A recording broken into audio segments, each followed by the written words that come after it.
Go inside the Crimson Tide with your hosts Rodney Orr and Gary Harris, keeping you informed on everything Alabama.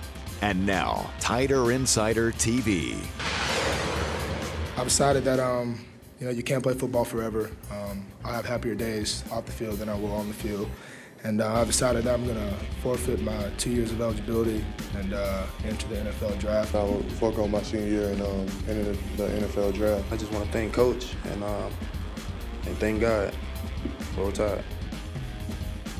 And good evening, everybody, and welcome in to Tider Insider TV, presented each and every week by Buffalo Rock Bottling Company. Alongside Rodney Orr from TiderInsider.com, I'm WVUA 23 Sports Director Gary Harris. Once again tonight, Pepsi Max. Max Taste, zero sugar. Nice and cold and no calories, man. You can't beat that great taste. Well, Rodney, the big news this past week, 3 Alabama football players are foregoing their remaining eligibility to enter the National Football League draft. We'll have more on the early departures coming up. But first, the other big news. That was kind of last week. This news is this week. Alabama's Director of Athletics, Bill Battle, is retiring after 4 years. And the University of Arizona's Vice President of Athletics, Greg Byrne, will assume the AD role at UA starting March the 1st. Byrne will officially be introduced on Thursday.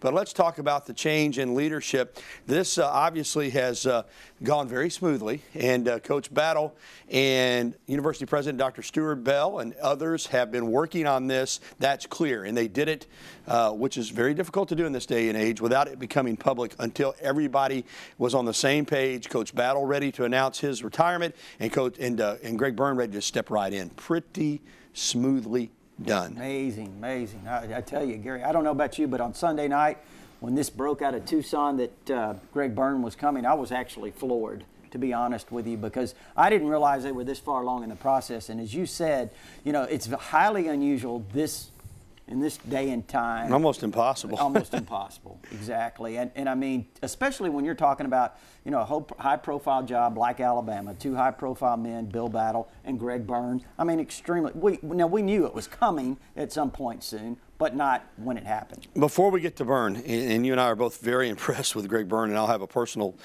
antidote here in a moment on Byrne, but the job that Coach Battle did when Coach Moore was in failing health, he decided to come in, and Coach Moore passed. And, he had been in the private sector for a long, long time and got back into collegiate athletics and has done not just a job of kind of maintaining, but has added to, hired Avery Johnson, hired Greg Goff, saw the renovations to Sewell Thomas Stadium, making it one of the premier baseball facilities in the country. So he didn't come in, and it would have been easy just to kind of say, well, I'm just not going to rock the boat a lot, but he went to work and used his business acumen, which is substantial.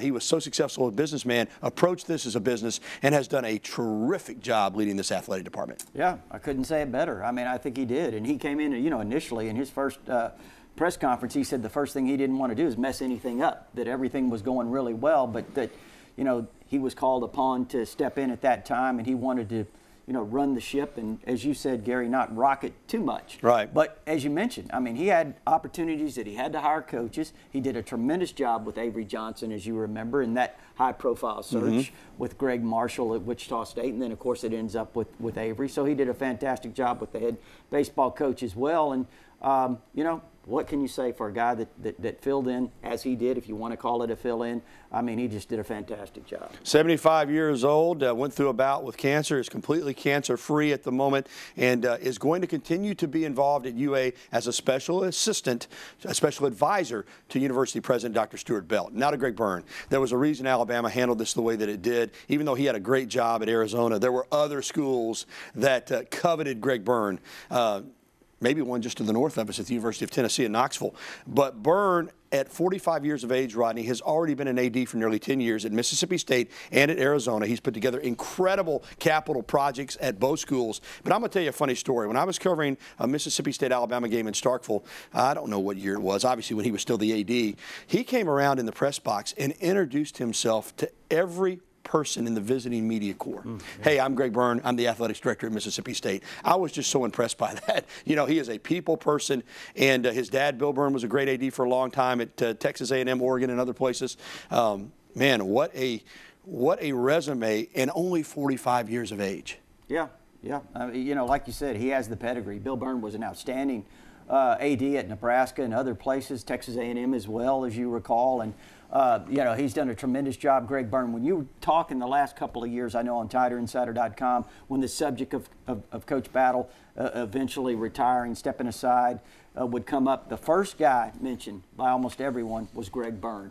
I mean, you know, it almost seemed like maybe a pipe dream of sorts, you know, one of those guys that you said, hey, I wish we could get this guy, probably wouldn't. And lo and behold, you get probably the best AD in the country. Real quickly, Rodney, because we got to move on. A lot of people in the loop here.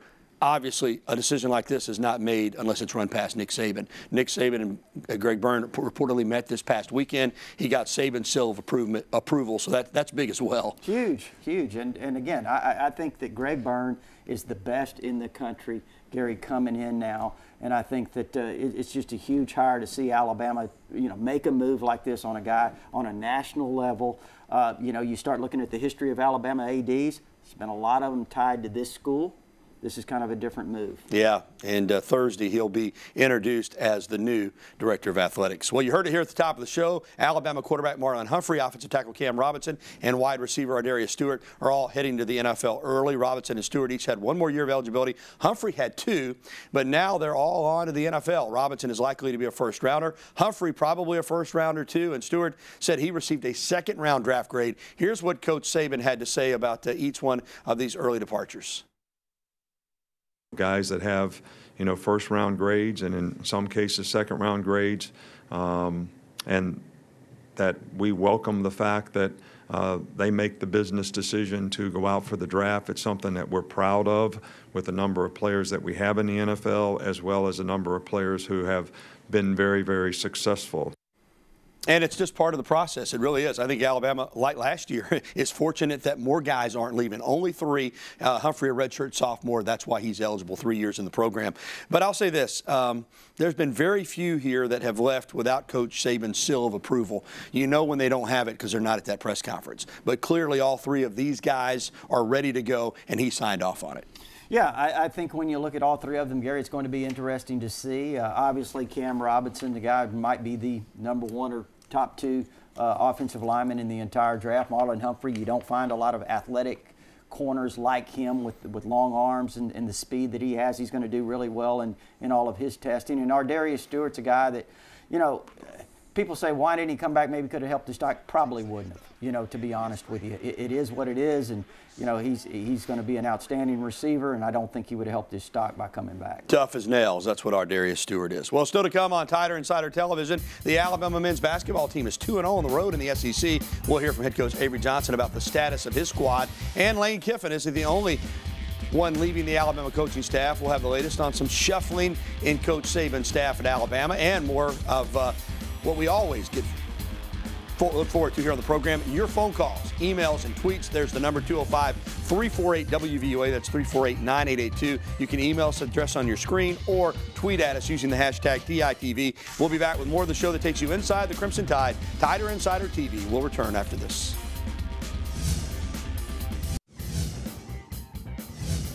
Is there any concern about maybe overconfidence heading into this one?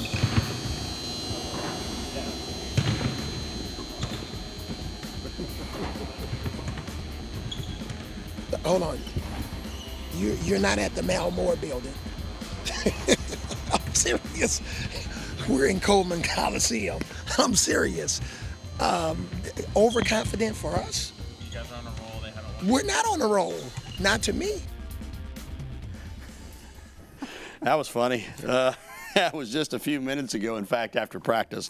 Coach Avery Johnson.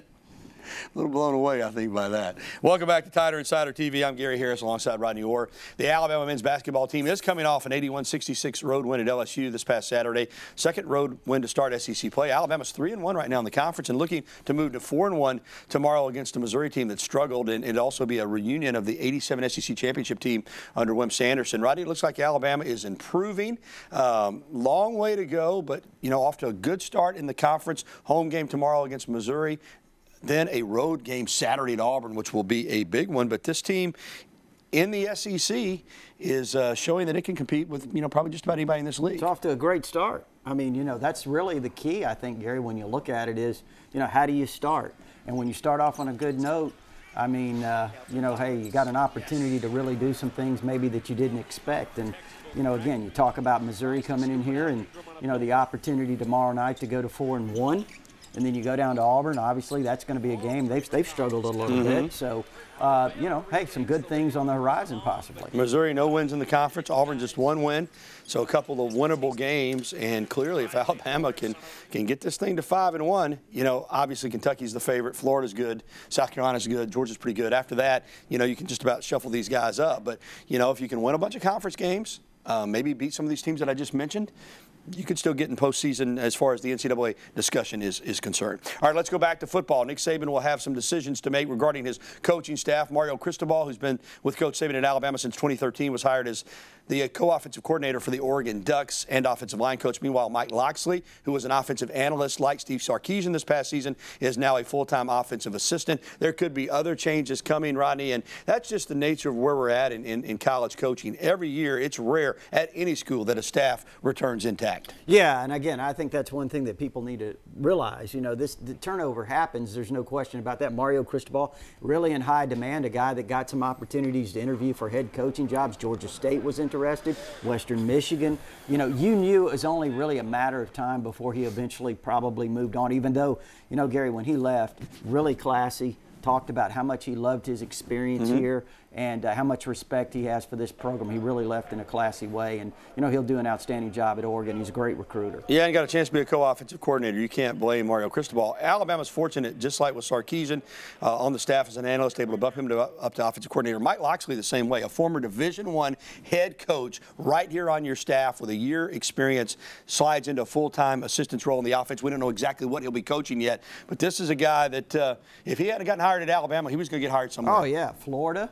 Well, certainly really would have loved to have had him. There's several other schools that would love to have him. There's no question about that. We talk about Mario Cristobal as a great recruiter. You know, Cristobal did a fantastic job recruiting on the Eastern Seaboard. Got Minka Fitzpatrick, did a great job in South Florida where he has ties. Calvin Ridley, Jerry Jeudy, a lot of those guys from down there, they were Cristobal recruits. But you know what? Mike Locksley has a great reputation in those areas as well. And again, he's a tremendous recruiter, and he has done an outstanding job as an offensive coach in a lot of places where he's been. Speaking of recruiting, a couple of quick notes. Former Alabama commitment Brandon Ruiz, the top-rated kicker out of Arizona, will stay in state and attend Arizona State University. He had been an Alabama commitment. Really no surprise there. Alabama's tight on scholarships. Read into that what you will. And Xavier Williams, one of the top athletes in the class of 2018 out of Chaminade in Hollywood, Florida, committed. Rodney, just a real quick word on Williams. I mean, this is an elite athlete for 2018. Yeah. One of the best in the country. Puts up a lot of numbers there. Again, it's just amazing how it keeps rolling. All right. Well, next we'll be welcoming your phone calls and your emails and anything else that you have in mind. We'll have that for you. Also, we'll continue to have more updates coming up on the show on gymnastics and women's basketball. You keep it tuned right here at Tider Insider TV. Call now so you can get through.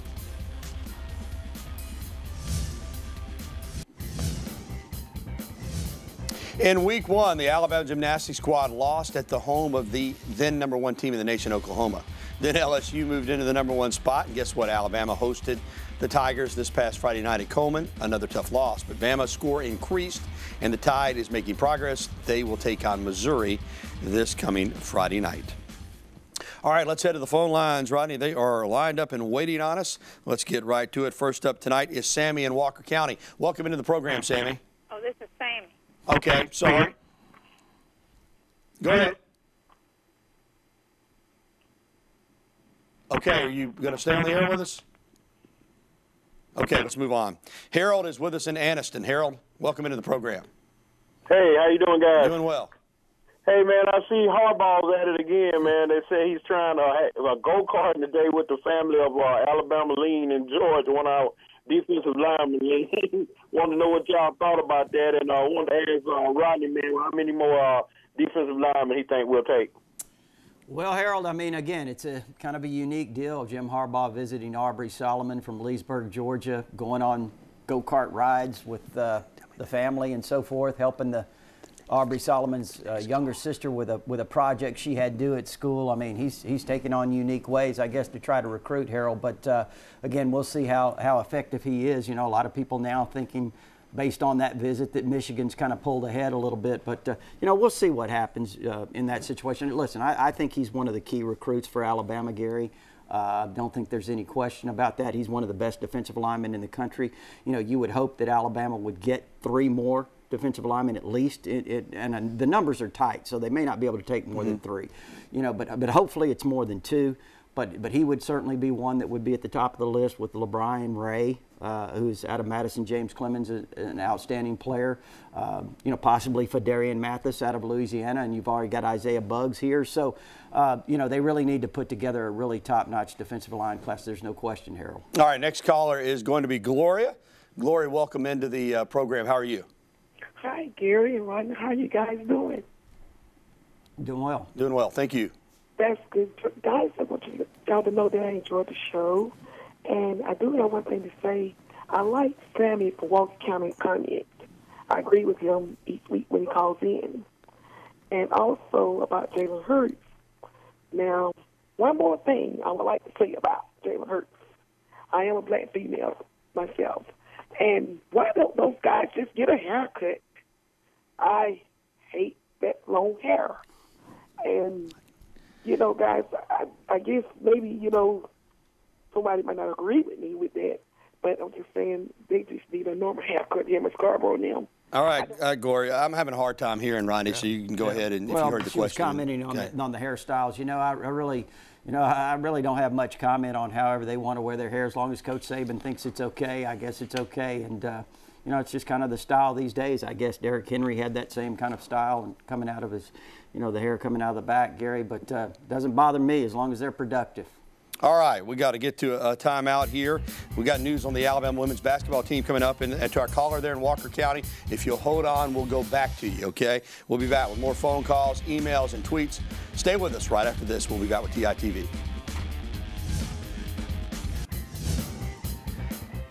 The Alabama women's basketball team's coming off a pair of home losses, the latest being a 68-50 setback to Arkansas on Sunday.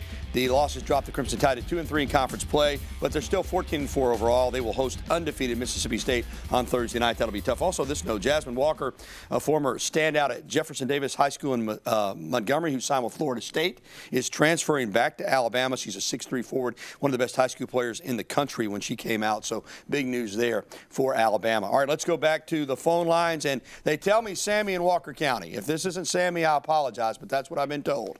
So whoever's in Walker County, you're on. Hey, Gary, this is me. How are you and Rodney today? Doing well.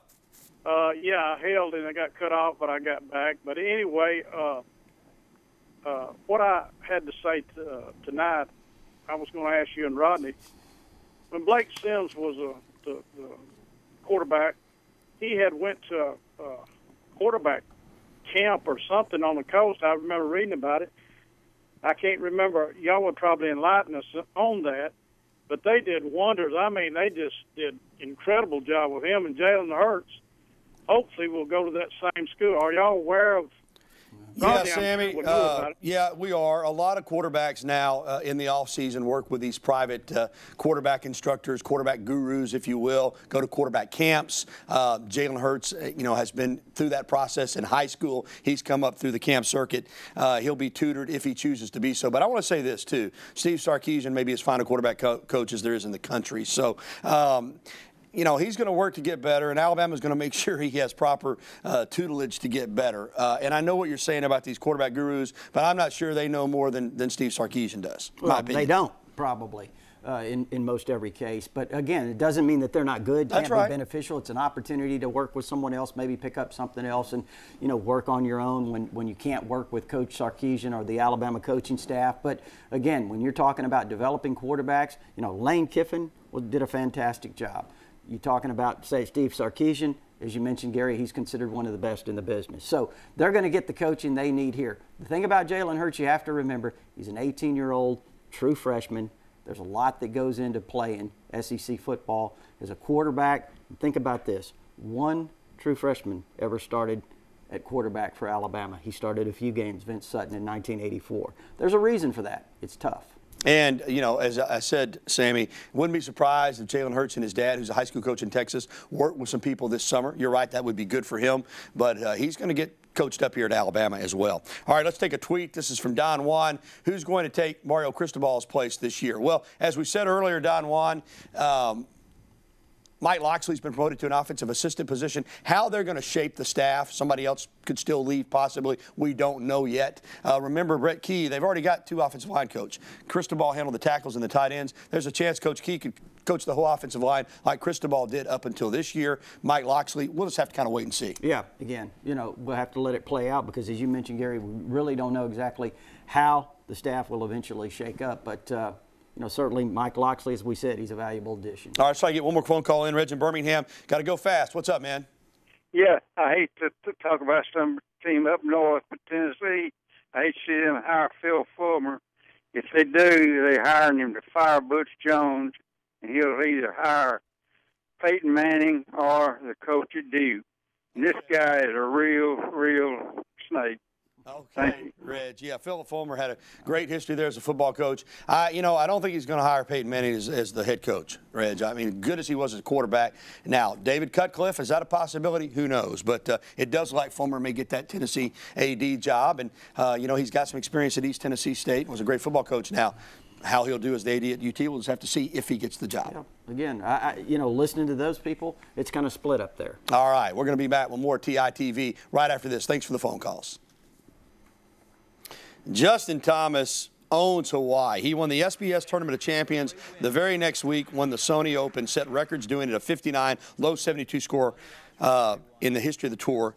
Picked up $2.3 million in 2 weeks. He is big time. Well, our beautiful shirts, as always, provided by the Locker Room downtown Tuscaloosa, home of the original elephant wear. Get by and see their courteous staff or shop online at locker-room.biz. And it's the 3rd Tuesday of the month, Rodney. That means it's time for Buddy's Rib and Steak. We're headed to dinner over there. Come out and see us in about 15 minutes. Rodney Orr, I'm Gary Harris. Good night, everyone.